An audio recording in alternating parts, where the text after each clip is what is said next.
They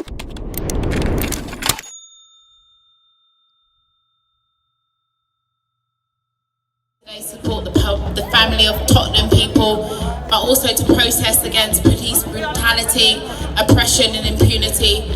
My name's Katrina French and I'm the Chief Executive of an organisation called Stopwatch. Many of you may know us, but I also recognise many of you may not. Stopwatch formed 10 years ago and our whole remit is to promote fair, effective and accountable policing, specifically around the use of stop and search. And throughout the whole of today, what I've heard is that police interactions with young people, older people, but rarely black people, is based on undue suspicion. What I'm hearing is that people are being put to stop and search, not because they've done anything wrong, but it's on officers' preconceptions and also officers' perceptions of what areas pose a high risk. And what I want to say to you today is that stop and search turns 35 years next year. 35 years since it was brought in to replace us.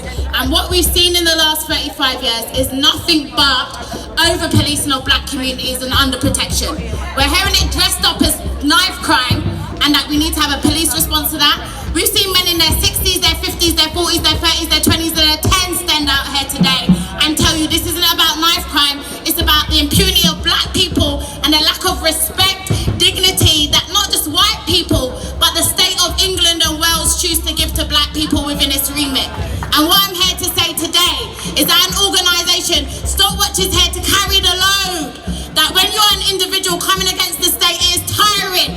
Institutional racism is costly, it's tiring, but there needs to be organisations such as the Forefront, such as United Families, such as, Tottenham Rights, the monitoring group that are coming together and saying, when you're in need, call on us. Because it is tiring. We see black young men and boys who are not afforded a childhood. We heard the mother today talk about her son being door kicked down in the middle of the night for a toy gun. For me, that could have been Tamir Rice. And we're out here protesting for George Floyd, but no one ain't calling the names of Raytown Charles. So whilst we're out here talking about American people, we need to understand charity starts at home. And there's organisations, and I'm gonna ask that give your money, but Babylon is not asking you when you go to work to break down its system.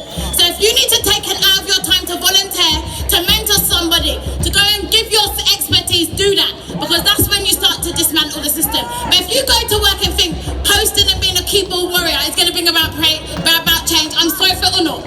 I'm sorry. And I need to pay homage. I need to pay homage to the Forefront Project.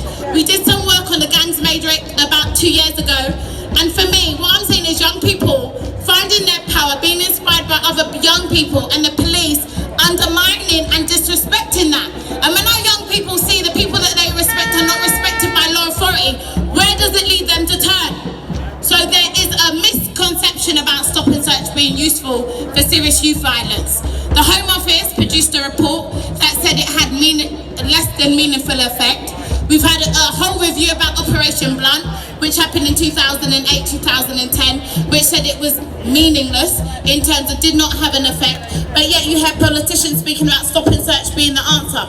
My question to you is are we going to empower ourselves to understand our young people and what's going on? Are we going to outsource that to police? Because if you outsource it to police, know the end result is the criminal justice system. It doesn't mean, for me, and I'm going to speak this, I've been stopped and searched by police, I've been strip searched by police. When I called into my own house for a disturbance, I was arrested. So I stand here as a professional, but I also stand here as somebody that's been harmed by policing. So I'm talking the talk in terms of, I'm not saying it's needed, but there's certain things they need to do, but when they're not doing other things right, it leaves us between a rock and a hard place. And no one wins when you pay taxes and the service you're paying taxes to support you is not doing the job it does. We have young black men now who are smoking cannabis and ending up paralysed, but you got Jack Shaw-Strun who sold cannabis to a journalist and he's able to go on and have a full life. It doesn't feel fair. And if we're talking about fairness, it needs to start for me with an understanding this is not unconscious bias. It's very conscious, it's systemic, it's institutional, and training is not going to fix it. So anybody thinking, oh, we're just going to train the bad apples, the cart is rotten. Wanna hear me? The cart is rotten.